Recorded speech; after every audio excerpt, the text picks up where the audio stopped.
All right, everybody. How's everybody doing?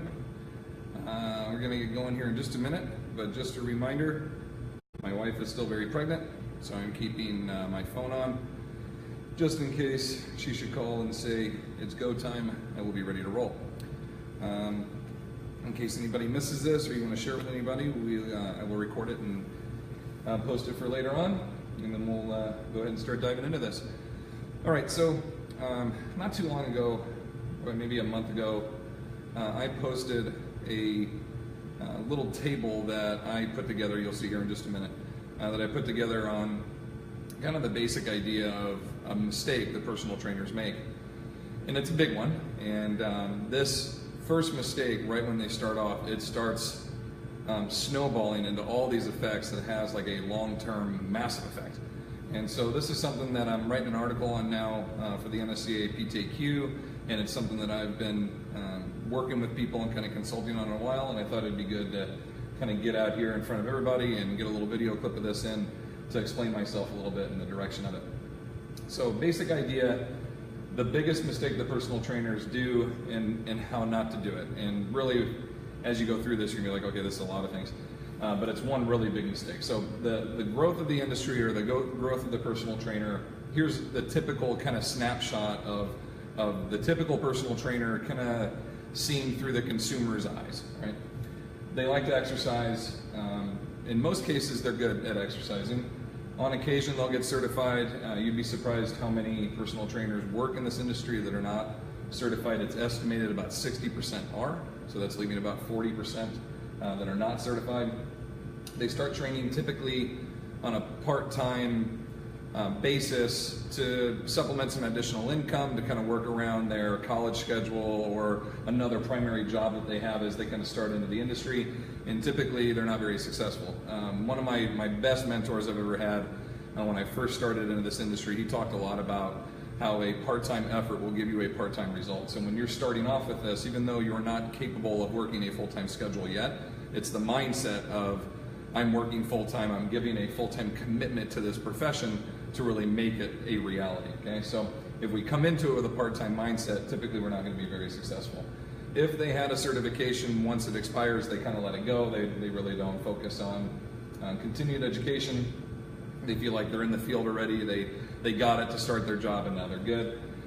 And then they leave the field within 8 years. This has kind of become the magic number. If you can make the 8-year marker, you're gonna be able to make it in this profession as a career, not just a job, part-time job and such.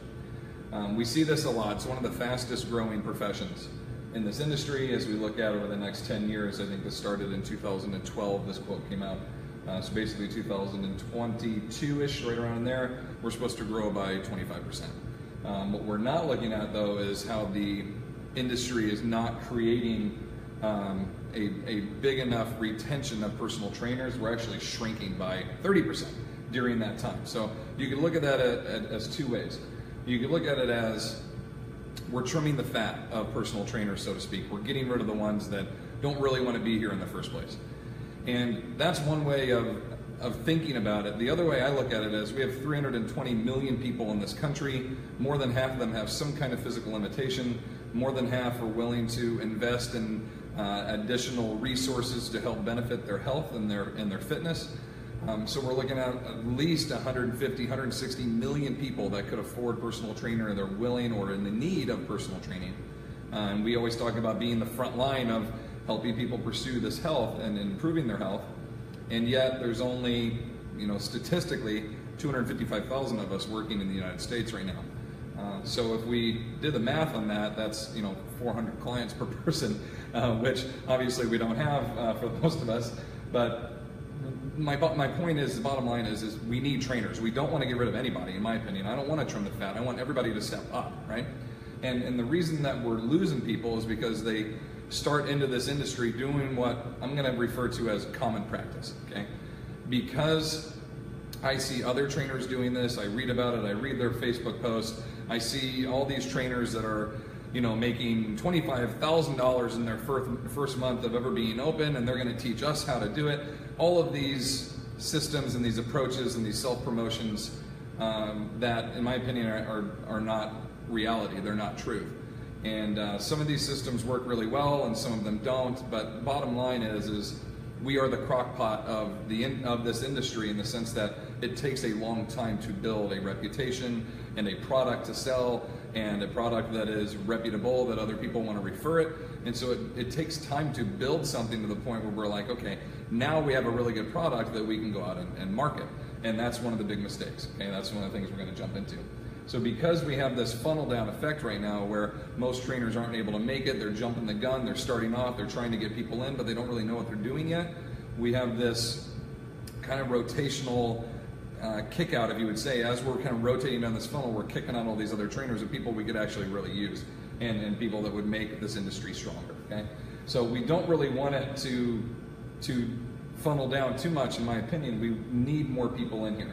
The reputation of us as trainers, the better all of us do collectively, the better the reputation goes for all of us in this industry. Knowing how many people do need us, there's plenty to go around, as another one of my mentors mentioned all the time. All right, so this is typically what, as I put on here, trainers and also the coaches do. So independent coaches that are, running sports performance facilities and such. Right when they get certified, or if they get certified, or they decide to go into business or rent a space or whatever it is, the first thing they do is like, we need people, so we're going to market. So right away they jump in radio, newspaper, flyers. We're getting balloons outside and all this stuff. Off they go. Marketing campaigns out the wazoo. Okay. Their social media, they got the website, big community outreach. I want the news to come out. So they get all these people coming, they get all these things to happen, and these marketing techniques are pretty common, and they're often used because typically they work. So all of a sudden people start showing up. But now what? I don't really know what I'm doing. I don't have any. Okay, just checking, making sure. Every time my phone goes off, I think it's the moment and my heart skips a beat. I'm like, okay, let's go. Baby time.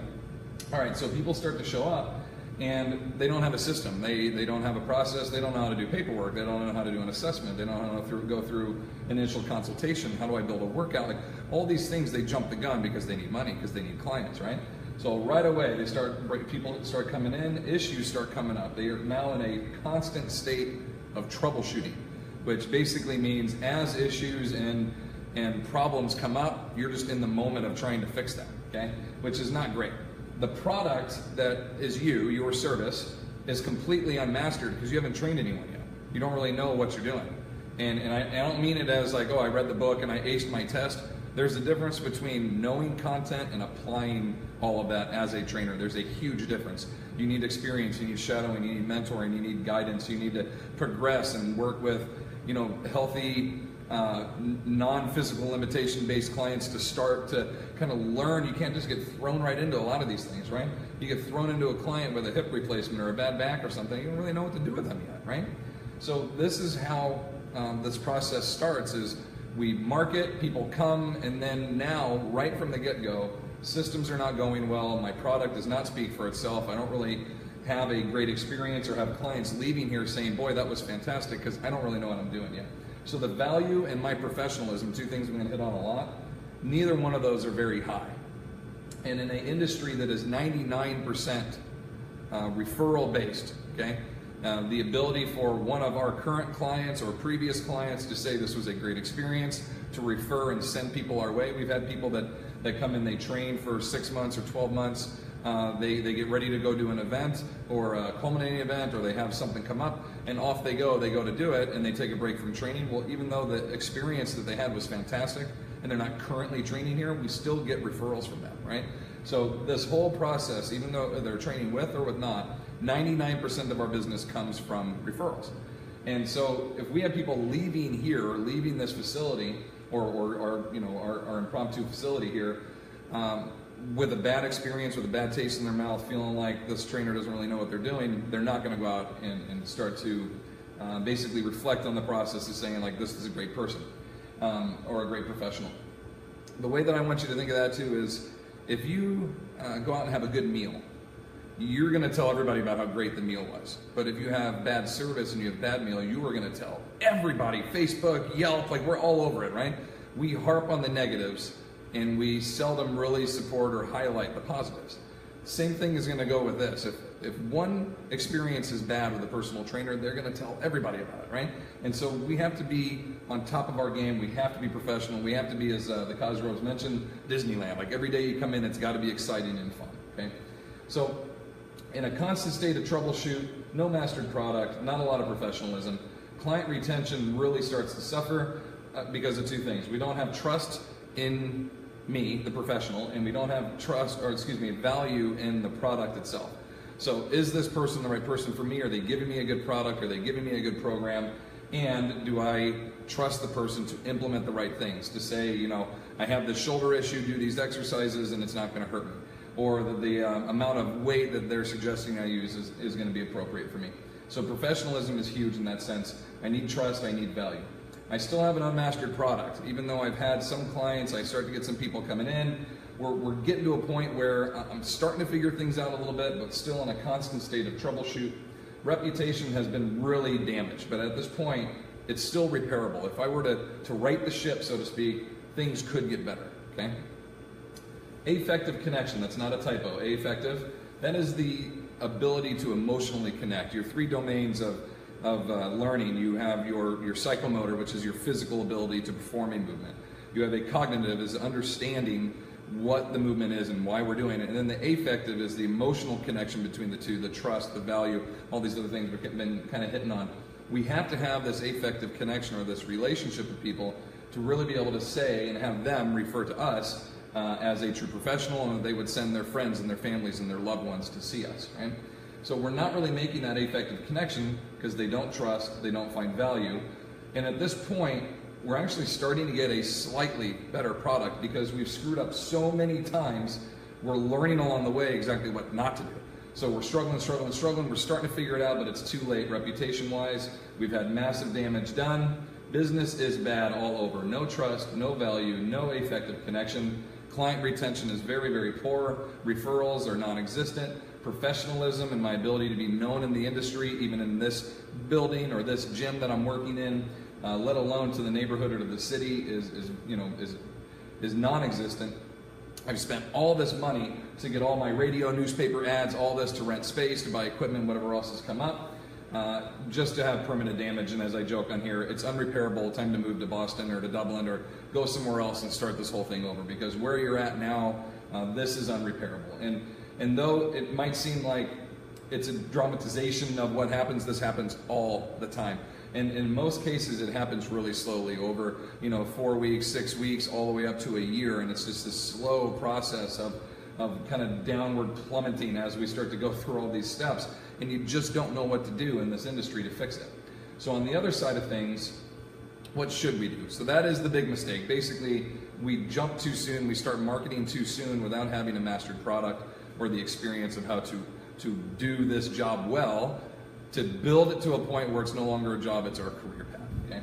So first thing is baseline education, certification, baseline education. As this will continue, it's never, it's a nonstop.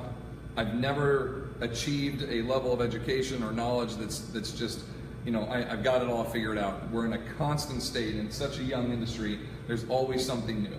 We're discovering an interest, or basically speed dating, if you will, the industry in itself and what things I'm really interested in. You all know that I'm really interested in and involved with training older populations, but I like powerlifting. I was a hammer thrower. I like to work with power production with athletes that want to go throw things, especially.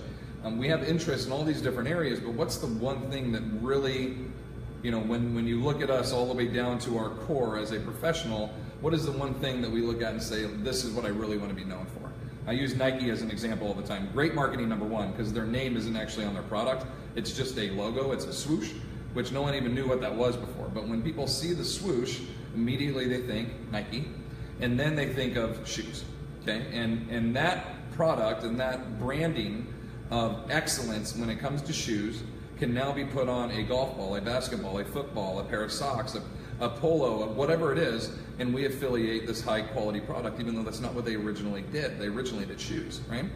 So at some point we have to look at this and say, even though we're going to train all these other people or all these other goals, what's the one thing we're going to be known for? What's the one thing that that people are going to envision us? What is our swoosh, right? What's the thing that people are going to look at and say, that's what that person is known for? And it's excellent. They're excellent at that. That reputation is now going to trickle down to anything else that we do. Well, it must be good because Robert's doing it, or because Mark's doing it, or because Joe's doing it, or whoever the individual might be, right? So we need to discover what that is first. You got to go out and try out all these things. I can't really tell you a professional that I said, hey, can I come out and observe you train, or could I come, buy you lunch? And I don't think I've ever been told no. I think I've been told I'm busy, could we do it in a couple of weeks, or it has to be at this time of the day. Our industry is so willing to give and to share information and to help each other that it's not a good excuse to say, well, I couldn't find anybody, or no one was willing to give me their time. I'm not going to buy that. There are people out there, there's thousands of people out there that are doing exactly what you want to do and that are willing to teach you about it and share that information with you. It just might be on their schedule, okay? So you need to go out and speed date these things and figure out what are the things I'm really into, from implements, sandbags, kettlebells, TRX, whatever it is, all the way to demographics that you work with, pregnancy, youth, LTAD, from cradle to grave, older populations, sports performance, whatever it is, okay? And start to build your product around that. And the way that we do that, at the bottom here, if you can't see all the well, it says education and a mentor, okay? You need a mentor. You got to find somebody who, I'm stealing this line from Alan College Grove, has been there, they've done it, and they're still doing it, okay? Because even though Jack LaLanne was fantastic in his time and progressed, some of the techniques he did back in the day wouldn't work in today's era, right? So we need to constantly be on the forefront of what is the new thing and learning from those individuals. You need to learn the affective connection up front. When you start working with people, how can you establish a level of trust and a level of value with them that makes them feel like you are the right fit? And this comes down to genuinely listening to people when they come in. A part of my article I'm writing right now for the NSCA's PTQ, it looks at these techniques where in big mass-sized gyms, a new client will come in and they meet a personal trainer and they start talking to them about pricing and they get assessed and they say, yeah, I want to do it. And they talk about schedule and they get this whole thing set up and they're like, oh, this person's great, this trainer's great. And then right at the end of that, they get introduced to another personal trainer. And they say, well, I'm just the front line of your new health system. This is the trainer you're going to work with. And so the rapport and the emotion and the connection that they were starting to build, all that goes for naught because the salesman basically got you to sign on the dotted line, and now you're off to work with another professional. Maybe they're experienced, maybe they're not, maybe they're just not so great at sales, but the problem is my first interaction, my first connection with somebody, that's the person I want to work with, that's the relationship I have to build. We're looking for immediate connection with people. And if you're good at reading energy and reading people's body language and such, you'll know right away if this is going to work or not. And one of the things trainers are really guilty of is either referring a client to another trainer or firing a client that they are not connecting with. And by firing, I don't mean like, get out, you're out of here, you're fired. Of basically saying like, this isn't working, or maybe I'm not the best trainer for you, or our personalities clash, or I know it's an awkward conversation, but that, if you're not connecting, this isn't gonna last. I always say I don't want Groupon-based clients. I don't want people looking for price cuts. I'm looking for people that want to invest because I'm investing into you, yeah? And you should be able to invest into me. And if we don't connect, this isn't going to work. It's not going to work. I want clients that are going to stay with me for 30 years. That's what I want. I want investments, right? So if we can't get the trust and value connection right from the get-go, it's probably not going to last long term, or it's going to take us a little more time to get there. And this is the big thing that helps us with referrals and with the ability for our client to walk around and vouch for us basically and say, this person or this individual is really good at their profession and you should go there too. Because that is the ultimate compliment. The ultimate compliment. If somebody is willing to wear my t-shirt, put their, the sticker on their car, to share my post on Facebook, any of that, they are vouching and saying, I believe in this person, I love this product, and you should go there too. Working with older populations, I have 40 and 50-year-old clients, but I also get the honor to work with their 70 and 80-year-old parents, which is a huge compliment. Imagine referring your parents to the parents that you love and have grown with your entire life. You're going to send them to someone. What a compliment that would be, right? Like, go to that person. I want you to train my mother. I want you to train my father. There's no greater compliment, in my opinion, okay? So we're working on this connection, but at the same time, We're building our product. We're starting to master what we do. We're going out and getting certifications. We're learning from more. How to do this, how do we get better at all this? Go back to step number 1. Education and mentor. Start to connect, start to learn more, start to go out and find out about these things. Go to conferences, go to clinics, go to online seminars, go to whatever you can, keep learning, right? You got to learn more about it. Now I need to learn how to train one person really, really well. We see a lot of trainers jump into the business and they're like, I want to run boot camps. Well, if you can't train 1, training 4 is going to be difficult. Training 10 is going to be really, really difficult. I'm, a seasoned veteran, as I would call myself, 15 plus years, almost 20 now of doing this job. I can't handle more than 8, maybe 9 people, and those people need to be veteran clients. 5+ years with me. So I know exactly what they're capable of. They're almost anticipating my mind thoughts of what, my thoughts on what weights they're going to use, where they're going to go to next. Like, we have to mesh, we have to connect to train that many people at once. But new trainers come in and they go, I want money, I'm going to do boot camps. And all of a sudden you got 9, 10 people coming in, and we're right back to the start of that other slide. You start a product, you market it, people come, and it fails. And now you've gone all the way down this thing, and we have to start all over again, right? So master connecting and being able to train one client really, really well. Okay, when you can connect with one, and you start to master this product of whatever your specialty might be, now we're going to get to a point where we could try to do that with maybe 2 or 3 people. Just because you become semi-private trainer doesn't mean you're training large groups. 2 is a group, okay? 2 people plus me, there's 3 of us here. We're all going to have this social facilitation or this anticipation of high effort and energy because all of us are present. That's what our profession is that a client either doesn't know what to do, they're not motivated to do it, or they don't want to have the consistency or the reliability of a schedule to make it happen. So that's usually the 3 reasons why people come. When you get here in the group, we have it scheduled, it's set, there's a financial obligation to it. We have a group of people, myself plus 1 or 2 other people, that are going to make that environment competitive and challenging, and they're anticipating me being there, right? Plus I connect and I trust and I love these people. They're part of my circle, right? So that's what we're looking for, is creating an environment where people go to work, they go to the grocery store, and they go to the gym. And those are the 3 kind of proven areas that are in their circle of life. So we want to be able to connect with people on such a deep level, one-on-one, that we're in their circle. And now we're going to start to connect with and be able to sell our product to multiple people, 2, 3, 4 people at a time.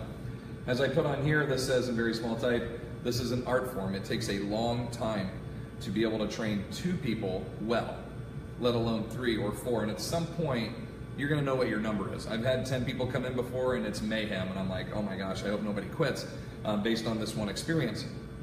And even though we might have survived that session, I knew and I could feel the energy of the group of like, this was too much, I had too many people, right?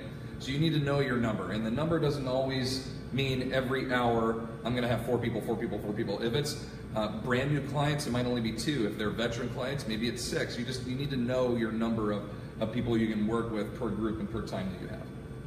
We're working with a product in an industry that is ever changing. We're going to constantly get better and produce. We have so many great minds and so many great people in this industry that are finding better ways and researching better ways to do programming, teaching, cueing, coaching, progressions, all this, that our product will never be perfect, and it should always be in the mindset of, I'm going to continue to grow this and make it better, right? So we always need to be on the forefront of that. And how are we going to do that? Go back to step number 1. How do you connect with one? Go back to step number 1. How do you make good connections and sell, learn how to sell to clients and build my product? Go back to number 1. Always comes back to education. This is the biggest component of what we have. And this is what I talk about as the slow cooker, right? Or the crock pot of our industry. We have to constantly be taking this content in to help master and build our product. And the product is not only my ability to coach, but the philosophy that I put it in, the environment that I have, from the music all the way down to how clean the gym is, everything, all that is our product, right? So we're constantly learning about all that. Once all this is done, we see up here, now I can market. I remember reading about Steve Prefontaine, and he talked about Coach Bowerman and how he made over 40 or 50 different models of shoe before he even gave one of the shoes to the team to try out. I mean, he would just try them out. And don't quote me on that. It was something along those lines. I mean, he went through so many different strategies and philosophies and and examples of his shoe before he said, hey, other people on the team, let's try this out.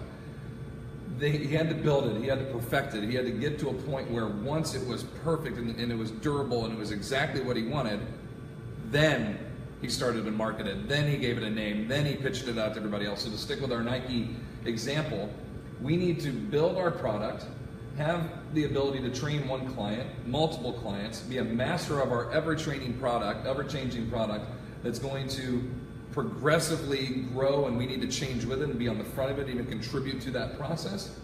Now we can market our product. And this is the jump of the gun. Marketing cannot come first. And young trainers or rookie trainers always ask me, they're like, well, how do I get business?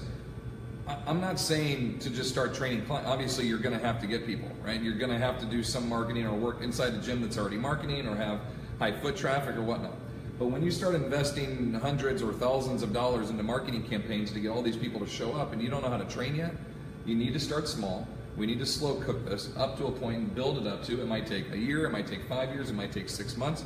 It just depends on how into this you are and how good you are at it. There is an art to this process, and it's going to be something you have to learn, you have to dive into head first. And as that starts to improve and you start to build up, when I'm finally capable of marketing, I have something to market. I have people that are willing to speak for me, that have already spoken for me. I have something that I can say, here's concrete evidence of my blueprint, of my philosophy, of our before and after photos, of our before and after events or results, like whatever it might be that you're doing. Sending people to world championships, getting them ready for bikini season, low injury rate for sports, like whatever it is. Have something that you could come into and say, now, let's market this, because we have a product that is really, really good. You become the specialist, you become the expert. And that expertise or that specialty can exist in your gym, in your facility, even if you're an independent contractor working inside another one, or you're an employee, even the low person on the totem pole, and building your way up. You want to be known in your facility as the person that does whatever it is, blank, okay? Working with pregnancies, working with older adults, whatever it is, okay? And as you become that expert in the gym, that's going to start to spread out to the neighborhood, to 4 or 5 blocks. And then if you wanted to, it'll go even further to the whole city, and then maybe to the state, and then maybe regionally, and then so on. And now you're off speaking and you're writing columns, and all of this goes because you went through these steps of progressing and building up. But in any other profession, when we look at someone that has an idea or a philosophy or a thought or a progression or something on how to do a job, the first thing we ask is, what do they know, or where do they come from, or why should I listen to their opinion? And when you've been in the industry for 6 months and you have 2 clients and you don't have a certification and you're doing this part-time, it's hard to look at that credibility and say, that's right, okay? We have to slow cook this, we have to build it. And once you get up to this point, you can be really proud of it, like you really made something.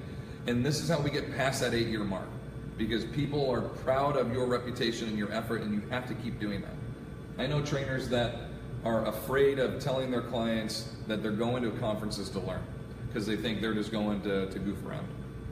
My clients know months in advance. It's on our website when I'm going to either speak at an event or when I'm going to attend an event, because I want them to know I'm out there constantly learning, and that I'm out there sharing and teaching, because I don't just go and speak. I stay for the clinics as often as I can, with the exception of the last 2 ones I went to, because I have a pregnant wife and I wanted to get back here. I know I keep throwing that out there, but that's my default right now. I wanted to get back, but I almost always stay for the event because there's always something to learn, right? So long story short in all this, the progressions, the steps, the building of a really good quality product to then be marketed.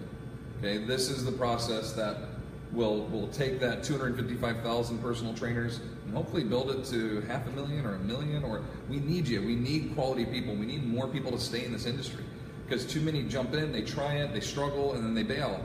And that's this, as I talked about, like the cyclone of just this downward spiral where we just keep kicking people out, and it's really hard to get established and build when you jump the gun that way, right? I have all kinds of articles on entry level all the way up to opening gyms, and what do you really need to know, or what have you really thought about before you open the gym, the things you need to know, and so on. If you have some burning question or something that you really want to either have me do something like this on, which I'm always happy to take suggestions. I've got a whole list of stuff. I really enjoy doing this. So I have a bunch of stuff I want to keep sharing.